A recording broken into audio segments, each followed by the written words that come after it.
TGO, Tom Gruenwald Outdoors, is brought to you in part by HT Premium Ice Tackle, Polar Fire Gear. This is how it's done. Vexilar, ice fishing begins when you turn your Vexilar on. And Tourism Saskatchewan, Canada's best freshwater fishing.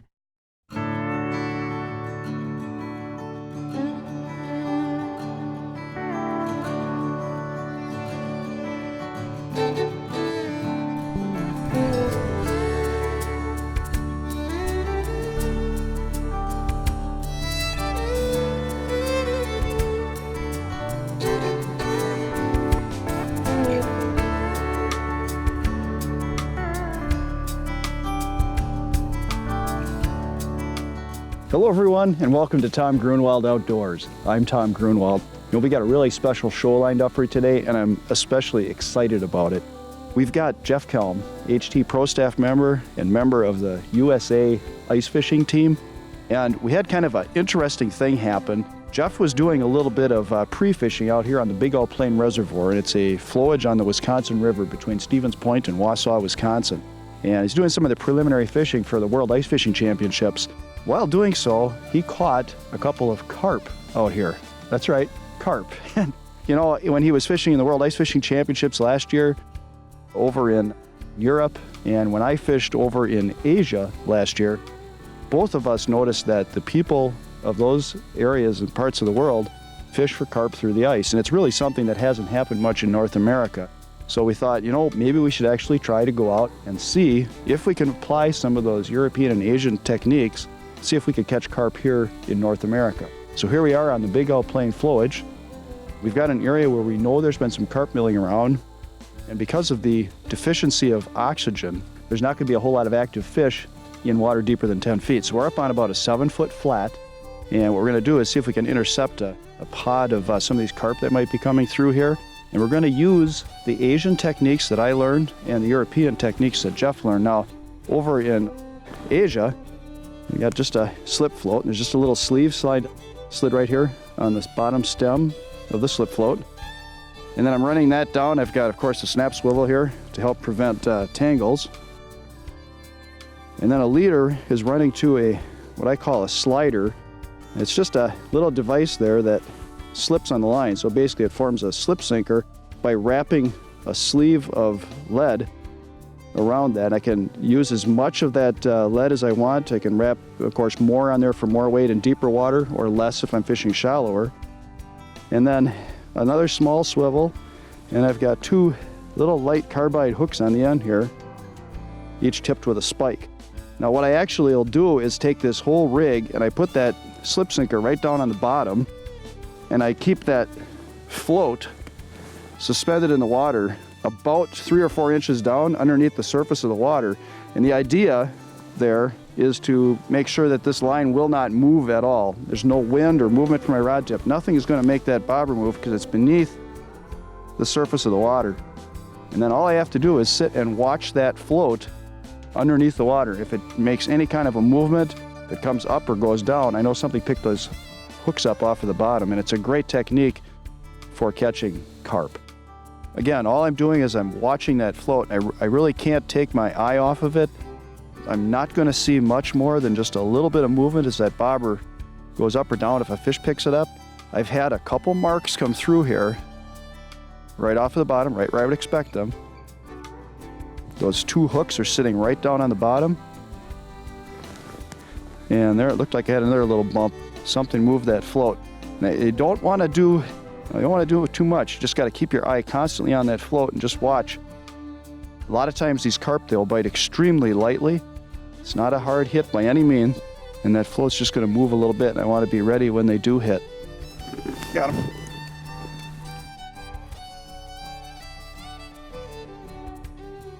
All right, we got one going here. I don't know what I got yet. I'm hoping it's a carp. Oh yes. And look what happened with this fish, guys. He just got off on me. We caught one going. We know for sure now. We know for sure that they're carp. These fish are biting incredibly lightly. We're dealing with a nasty cold front here. It's bright sun, and the temperatures are hovering around the 0 mark, and we're coming off a 3-day cold front here. So we're talking incredibly light biting fish, and this system is working.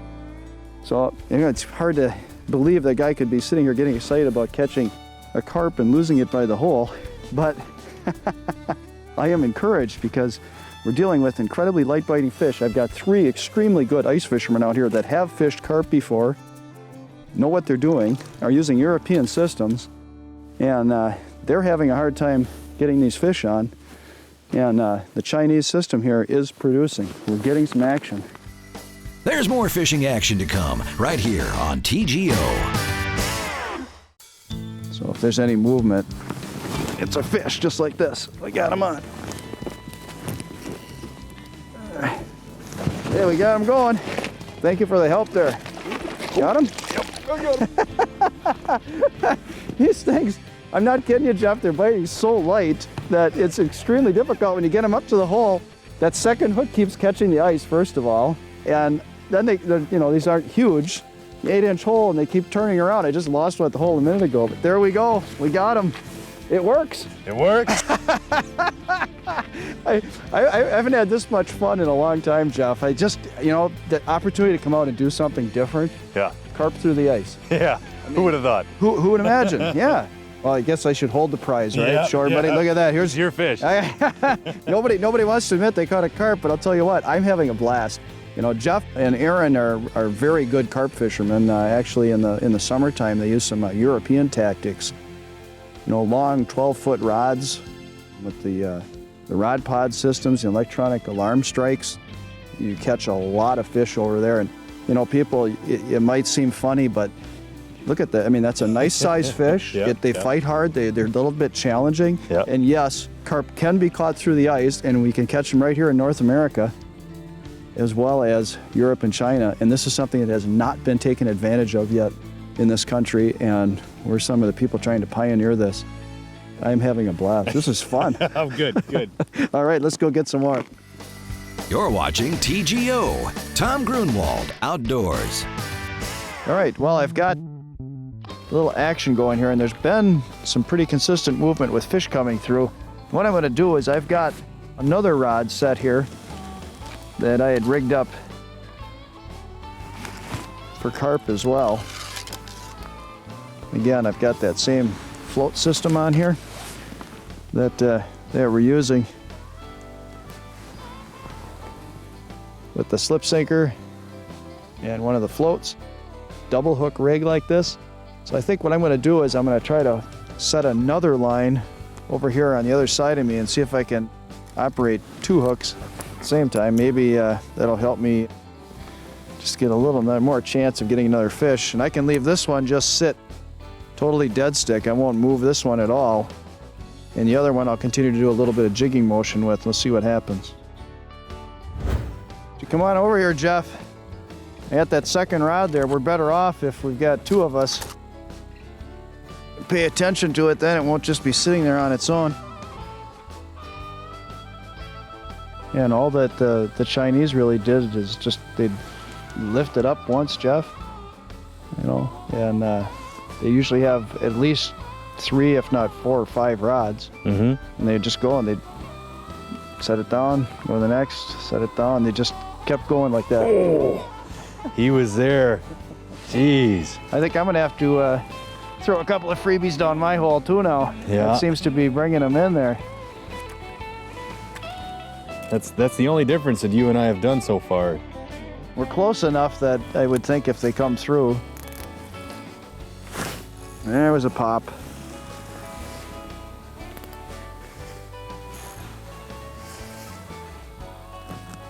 They come through in packs. We've seen that on the cameras, watching on the electronics. There'll be 2, 3, maybe even up to 6 of them at a time. So it's absolutely plausible that you and I both hook into one at the same time. There we go.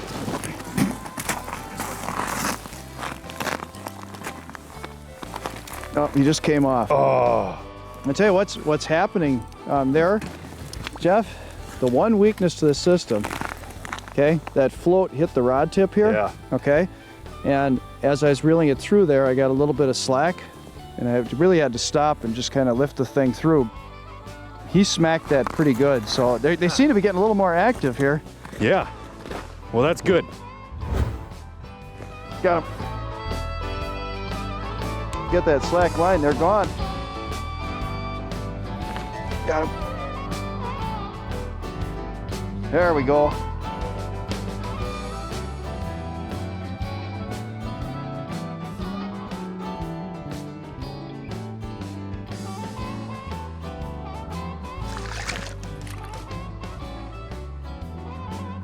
Woo!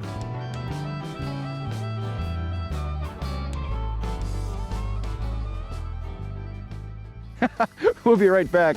Some more action right after this. Oh, tail first.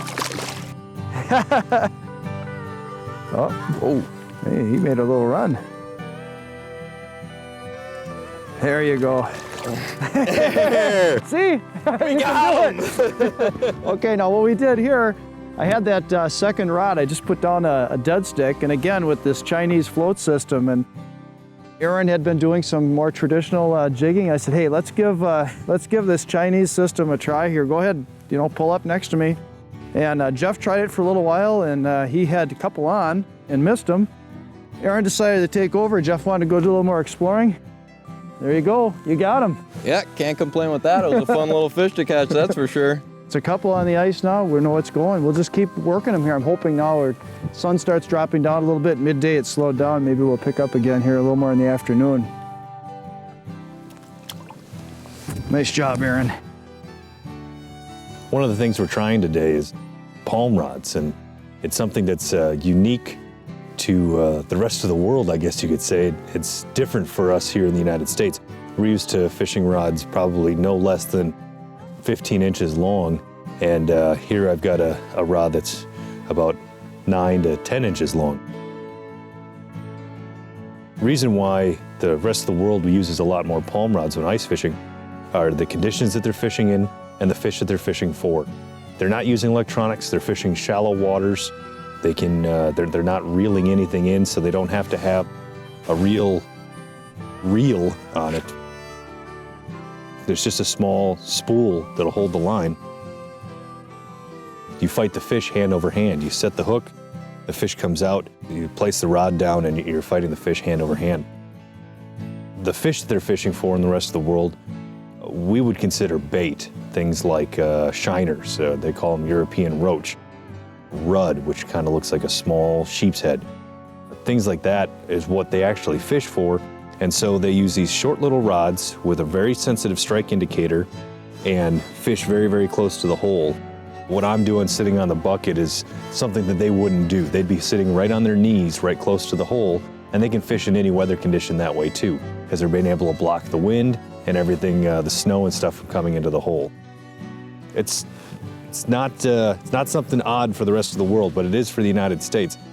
And this gives us a really good opportunity to try to catch these carp that are biting so light. You can see them on these strike indicators. It's a challenge to fight them hand over hand, but these strike indicators are really the key to this whole setup. Yeah, this is just one of the techniques we're trying out today to see if we can get on some fish. These work great too for crappies and bluegills if they're biting real finicky. You can use these palm rods and strike indicators to catch bluegills out of some weeds and things of that nature that really don't want to put the bait in their mouth. You can set the hook on them when they just breathe on it. It's a great way to catch finicky fish and something that everybody should have in their repertoire. All right, just keep up, keep your rod tip up. Just let them go, easy, easy, Jeff, easy. It's up. Okay. Can't go any higher. Yep, take it easy, take it easy.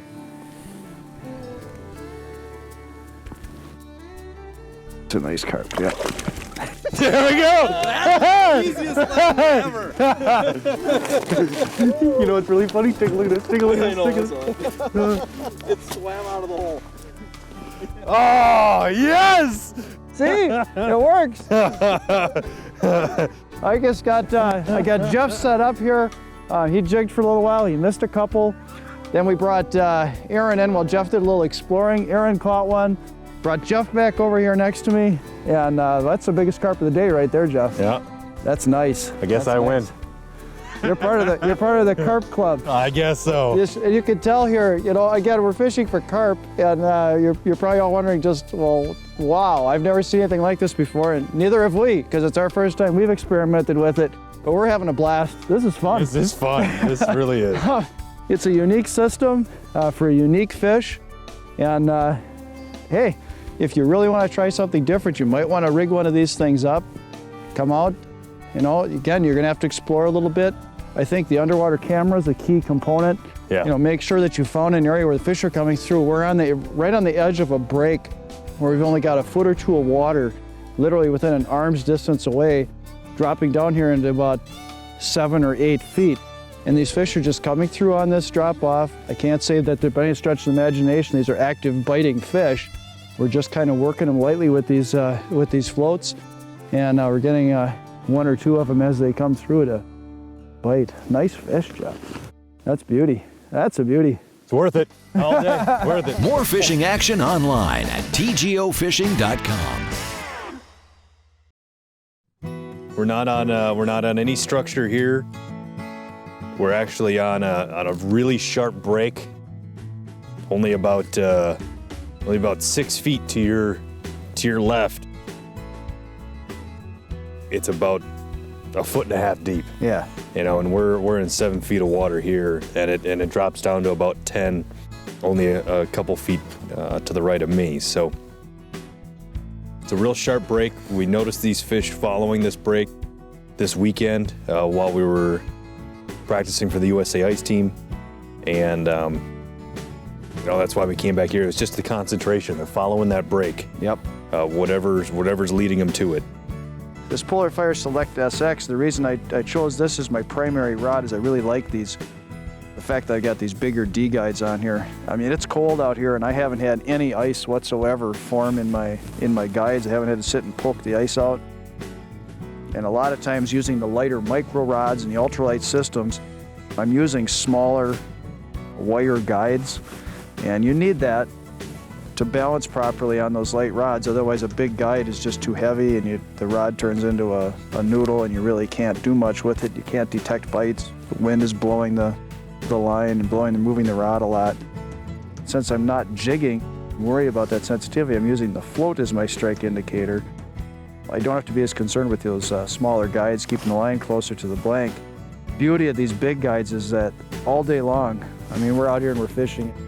It's barely 10 degrees out here. I haven't had any ice form whatsoever in those guides. And of course I'm fishing shallow, that helps too. I'm not really retrieving line through the guides as frequently. I don't have to worry about the sensitivity because I'm not jigging. I'm using the bobber for my strike sensor. These are single foot and very lightweight, they call D guides. They balance nicely on there. They don't freeze up and it's ideal for this type of fishing. I'm really happy with this. Hang on to them, just keep the rod tip up. Transducer's clear. Transducer's clear.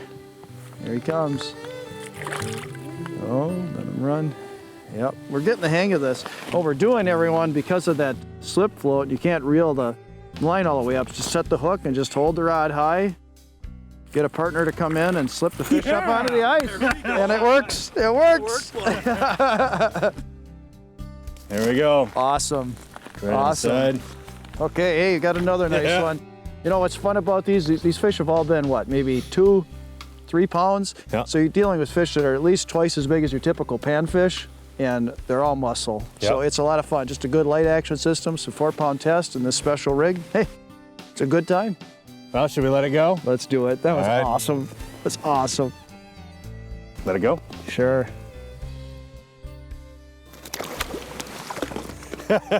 They got to turn around. There we go. There he goes. Nice job. Thank you. I sure appreciate you putting us onto this here, Jeff. You know, the fact that you're out here warming up for the World Ice Fishing Championships. You knew that there were a few carp in the area. and we talked on and off about coming out and trying some of these different European and Asian techniques to see if they would work. I guess the experiment was a success, huh? It really was. You know, we didn't get into them with the palm rods and the simple small jigs and a single spike, but you know, you introduced us to this Chinese method, and this is really what's been working today. I think a lot of it has to do with the bite is so light. They're really finicky. We're seeing them on the camera. There's hundreds that swam past us today. Only a few are biters, and even those are biting light, so. Well, we got to work them. It's fun. I really appreciate it, Jeff. Thank you for coming out. Yep. Aaron, thanks for coming. Wayne, thanks for sharing your home water. Most importantly, thank you for joining us here today. We'll see you again next time on Tom Gruenwald Outdoors. TGO has been brought to you in part by HT Premium Ice Tackle, Polar Fire Gear. This is how it's done. Vexilar. Ice fishing begins when you turn your Vexilar on. And Tourism Saskatchewan. Saskatchewan, Canada's best freshwater fishing. TGO, where it's all ice fishing all the time.